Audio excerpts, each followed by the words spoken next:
Benih Rahasia Sang Pewaris episode 148. Dia bilang mamaku yang membuat ayahku koma. Itu omong kosong, kata Livy sambil menggertakkan giginya. Nindya mencibir dalam hati. Bukankah kalian berdua memang melakukannya? Bagaimana mungkin kalian berbicara dengan sok benar seolah-olah kalian memiliki keadilan di pihak kalian? Shira memang licik dan kejam. Tak satu pun dari kita yang cocok untuknya. Kamu harus berhati-hati padanya di masa depan, katanya, menghibur Livy. Tentu saja. Aku tidak akan membiarkan dia bersenang-senang, kata Livy kesal. Baiklah, kalau begitu, ayo kita pergi berbelanja. Nindya menyarankan sebelum bangkit untuk membayar tagihan. Dia pergi ke meja kasir sementara Livy menunggunya di tempat duduknya. Kartu yang dia gunakan saat ini adalah milik Gilang, jadi dia menyerahkannya kepada pelayan, yang kemudian menggesek kartu tersebut. Namun, kartu tersebut ditolak. Maaf, Nona, tapi kartu Anda ini ditolak, kata pelayan itu kepada Nindya. Nindya mengambil kartu itu dan melihatnya sekilas. Bagaimana mungkin? Aku baru saja menggunakannya pagi ini. Geser lagi. Pelayan itu mencoba beberapa kali lagi, tetapi pembayarannya tetap ditolak. Nindya tidak punya pilihan selain mengambil kembali kartu itu dan membayar tagihannya secara tunai. Saat berjalan ke arah Livy, dia merasa bingung. Apakah Gilang membatalkan kartu yang telah diberikannya kepadaku? Ketika Livy menyarankan agar mereka pergi berbelanja, Nindya minta diri dan mengatakan bahwa ada sesuatu yang harus ia tangani. Alhasil, Livy tidak punya pilihan selain mengantarnya ke suatu tempat dan mengantarnya. Setelah berpisah dengan Livy, ia bergegas ke bank untuk mencari tahu apa yang salah dengan kartunya. Ia sedang duduk di meja kasir ketika petugas bank berkata kepadanya dengan heran, "Nona, kartu Anda ini telah dibekukan, jadi tidak dapat digunakan." "Apa? Beku? Siapa yang membekukannya? Apakah Anda pemilik kartu ini? Jika bukan, sebaiknya Anda bertanya kepada pemiliknya apa yang terjadi. Dalam keadaan apa kartu debit akan dibekukan?" Nindya bertanya dengan rasa ingin tahu. Ada banyak keadaan yang dapat menyebabkan hal ini. Anda harus bertanya kepada pemilik kartu untuk mencari tahu apa yang terjadi secara khusus. Saat Nindya meninggalkan bank dengan kartu di tangannya, dia merasakan firasat buruk. Dia mengeluarkan teleponnya dan menelepon nomor Gilang. "Halo, sayang. Gilang, kenapa kartumu dibekukan?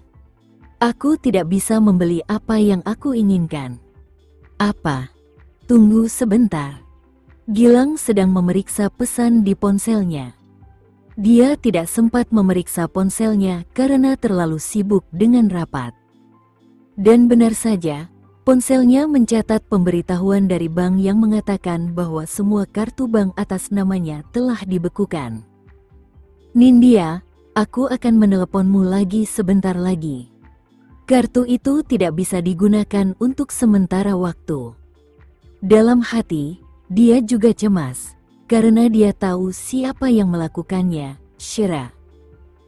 Setelah menutup telepon dari Nindya, dia dengan cemas melangkah keluar dari kantornya. Shira tidak datang ke departemen keuangan hari ini, jadi yang bekerja di sana hanyalah bawahannya. Gilang menemui Gregory Lewinsky, pemimpin kelompok yang bertanggung jawab atas urusan departemen. "Tuan Lewinsky, mengapa Anda membekukan kartu saya? Siapa yang memberi Anda hak untuk melakukannya?" tanyanya dengan marah. "Presiden Gilang, ini dilakukan atas perintah Nona Nugraha. Anda dapat meneleponnya untuk menanyakannya." Gregory langsung menjawab. Namun, Gilang tidak berani menelepon Shira, terutama karena dialah yang salah dan akan sulit membicarakan tentang penyalahgunaan dana perusahaan. Tuan Lewinsky, bagaimana kalau Anda mencairkan kartu saya terlebih dahulu? Saya akan menjelaskan masalah ini kepada Nona Nugraha nanti, katanya. Maaf, tapi kami hanya mematuhi perintah Nona Nugraha di sini, Gregory menjawab dengan dingin sambil mengabaikan Gilang. Gilang tidak punya pilihan selain meninggalkan Departemen Keuangan. Berdiri di depan jendela Prancis, dia mengeluarkan ponselnya dan berpikir sejenak. Namun, dia tetap menghubungi nomor Shira. Halo. Suara Shira terdengar dingin. Shira, bisakah kamu memberitahuku sebelum membekukan kartu debitku? Hidupku jadi terganggu sekarang karena semua kartu debitku tidak bisa digunakan sama sekali, kata Gilang dengan nada sopan. Shira tidak berniat melepaskannya. Presiden Gilang, kamu harus tahu mengapa aku membekukan kartu debitmu. Ada masalah dengan beberapa akun, jadi kartumu tidak akan dapat digunakan sampai uangnya dikembalikan. Shira, aku suami Livy dan juga saudara iparmu. Bisakah kamu mencairkan kartu debitku terlebih dahulu demi hubungan kita? Aku akan menyelesaikan masalah lainnya secepat mungkin, pinta Gilang dengan rendah hati. Maaf, tapi mari ikuti aturan perusahaan, jawab Shira sebelum menutup telepon. Seketika, Gilang menghantam tembok seolah-olah dia sudah gila. Dia baru-baru ini berada di bawah tekanan yang luar biasa. Selalu ada masalah dalam menjalankan perusahaan, dia sering harus berhadapan dengan kekurangan bahan atau banyaknya keluhan pelanggan. Tidak hanya itu, dia juga harus mencari klien baru. Dengan kata lain, menjadi Presiden Nugraha Constructions jauh dari glamor seperti yang dibayangkannya. Mata Gilang merah. Dia tidak punya pilihan selain mengeluarkan ponselnya dan menghubungi nomor Livy. Halo. Livy, Shira membekukan kartu bankku. Bisakah kamu meminjamkan kartumu sebentar? Aku membutuhkannya sekarang untuk keadaan darurat. Apa? Kenapa Shira membekukan kartu bankmu? Dia tahu tentang uang yang aku gelapkan terakhir kali dan menggunakannya sebagai alasan untuk membekukan kartu bankku, Gilang menjelaskan dengan agak marah. Baiklah, nanti aku beri kamu kartunya, jawab Erika. Gilang lalu menutup teleponnya. Namun, dia masih mencari cara untuk mencairkan suasana. Sementara itu, di rumah sakit, perawat perempuan yang bertugas menangani cairan tubuh Adam sedang mengganti kanulanya ketika tiba-tiba ia merasakan gerakan di lengan Adam saat ia memegangnya. Karena terkejut, ia berhenti memasukkan kanula dan bergegas keluar untuk melaporkannya kepada dokter. Tak lama kemudian, Shira mengetahui bahwa Adam telah menunjukkan respons. Melihat beberapa dokter spesialis yang sedang memeriksa kondisi Adam sebelum ia terbaring sakit, ia berdiri di luar jendela dengan semburat keterkejutan di matanya. Ayah akhirnya bergerak, yang berarti ia semakin dekat untuk sadar kembali.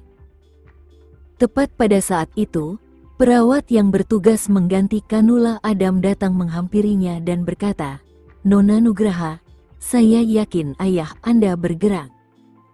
"Terima kasih. Aku yakin ayahku sudah pulih," Shira menjawab dengan rasa terima kasih. Setelah itu, Shira mengeluarkan ponselnya dan menghubungi nomor Kenzo. Ia berkata kepadanya dengan heran, "Ayahku baru saja menunjukkan respons. Ia bergerak." Shira tidak menyadari bahwa anehnya suasana di ujung telepon itu sunyi. Suara Kenzo terdengar sangat dalam dan jelas seolah-olah diputar dalam format stereo. Dia senang untuknya. Benarkah? Itu artinya usaha kita tidak sia-sia. Menyadari bahwa suasana di ujung sana terlalu sunyi, Shira bertanya dengan malu, "Apakah kamu sedang rapat?" "Iya," jawab Kenzo sambil terkekeh. "Kalau begitu, lanjutkan saja pertemuanmu. Aku tidak akan mengganggumu lagi." "Baiklah, aku akan meneleponmu kembali saat rapat selesai," kata Kenzo padanya. Shira menutup telepon. Ia benar-benar ingin segera menceritakan apa yang baru saja terjadi pada Adam, tetapi ia agak menyalahkan dirinya sendiri saat mengingat bagaimana ia telah menyela pembicaraannya saat ia sedang rapat. Sedangkan Livy, ia tidak berniat menceritakan masalah itu padanya. Ia tidak ingin menceritakannya pada Livy. Bagaimanapun, yang dipedulikannya hanyalah perusahaan, bukan ayahnya. Sementara itu, Rahel masih ditahan. Bukti yang diajukan Shira sudah cukup untuk mendakwanya dengan tuduhan percobaan pembunuhan. Saat itu, ia merasakan betapa menyedihkannya di penjara. Baru 2 minggu berlalu sejak ia dijebloskan ke balik jeruji besi, tetapi ia sudah merasa sengsara. Baginya, kehidupan di penjara sama sekali tidak manusiawi. Pada saat ini, ia berharap Adam bisa sadar kembali dan mengeluarkannya dari penjara. Bahkan jika Adam membencinya dan menceraikannya, ia baik-baik saja selama ia tidak harus masuk penjara. Dan lagi pula, Livy tidak bisa banyak membantunya selama ia di sini. Yang bisa dilakukan Livy hanyalah membawakannya pakaian. Selain itu, yang ia miliki di sini hanyalah tempat tidur yang dikelilingi oleh dinding sedingin es.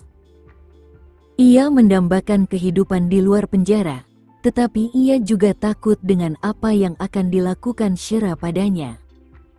Jika Adam tetap koma seumur hidup, Shira mungkin akan sangat membencinya hingga mengurungnya di sini selamanya. Rahel ingin menangis. Memikirkan bahwa aku akan meninggalkan kehidupanku yang nyaman di luar sana dan membiarkan diriku mengalami akhir yang buruk, pikirnya. Ia berharap setiap hari Livy dan Gilang akan mengeluarkannya dari sini, hanya untuk kecewa setiap hari. Namun, ia tahu seberapa besar kemampuan Livy.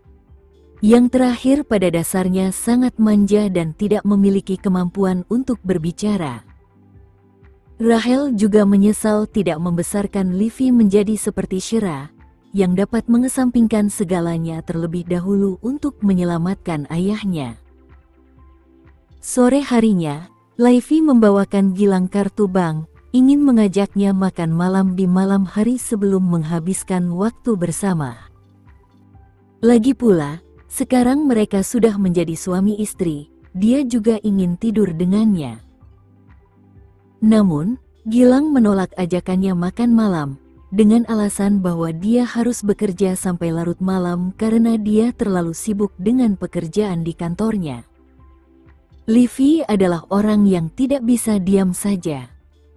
Lagi pula, dia lebih suka pulang dan menonton drama TV di tempat tidur daripada menemani Gilang saat dia bekerja lembur. Selain itu, Gilang juga membujuknya untuk pulang, jadi dia tidak punya pilihan selain pergi dengan enggan. Tepat saat dia sudah setengah jalan menuju rumahnya, dia mendengar bunyi pesan teks. Dia mengambil ponselnya dan melihatnya, hanya untuk melihat pesan yang mengatakan bahwa 88 juta telah ditarik dari kartunya. Livy tercengang. Untuk siapa Gilang menarik uang 88 juta itu? Bukan hanya itu, dia juga merasa sakit hati karena Gilang menarik uang sebanyak itu sekaligus. Namun, mengingat bahwa Gilang sangat membutuhkan uang itu untuk menjamu klien atau semacamnya, dia tidak punya pilihan selain menahan rasa tidak senangnya. Namun, tanpa sepengetahuannya, Uang 88 juta itu telah diserahkan ke tangan Nindya segera setelah Gilang menariknya. Melihat tumpukan uang di meja, dia memeluk Gilang dengan gembira. "Sayangku, terima kasih karena selalu memikirkanku." Gilang menjawab, "Lagi pula, aku tidak bisa membiarkanmu menderita." Gilang benar-benar jatuh cinta pada Nindik, yang kelembutan dan kekagumannya padanya membuatnya merasa dibutuhkan. Selain itu, ia menyukai parasnya yang cantik.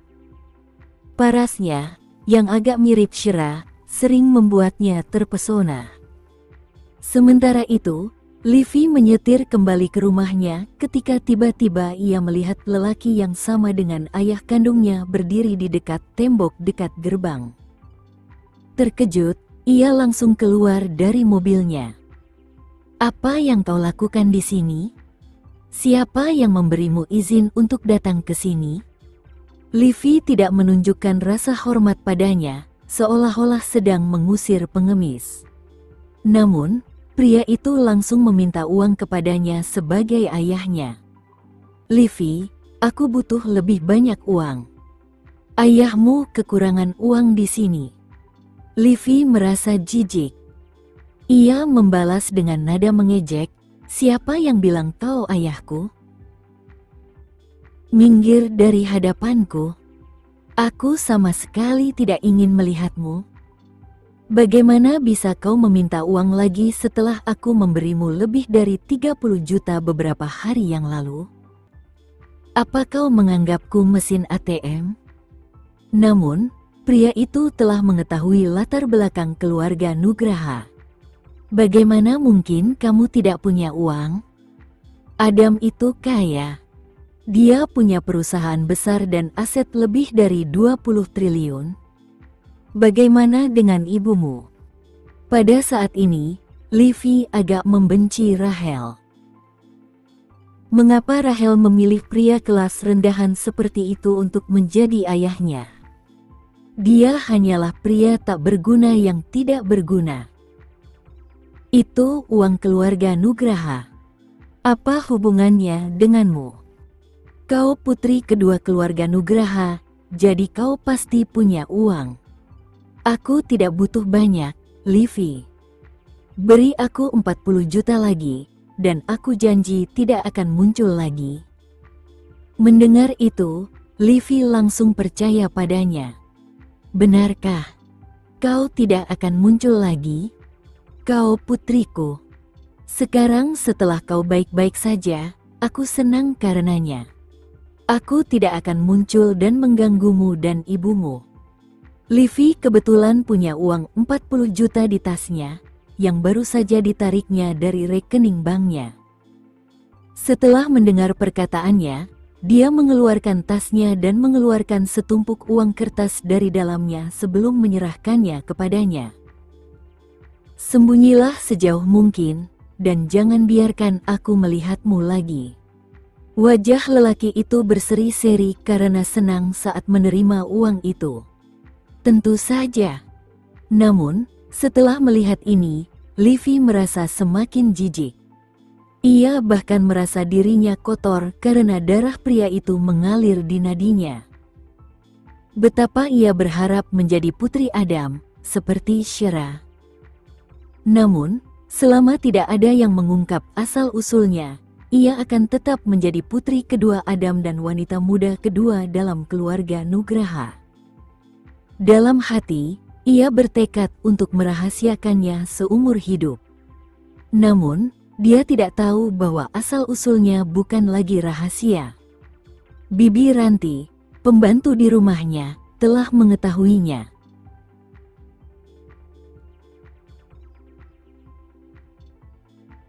Sekian dulu ya video kali ini, kita lanjutkan lagi videonya di lain waktu. Oh iya, bagaimana menurut kalian? Semoga bisa sedikit menghibur kalian semua.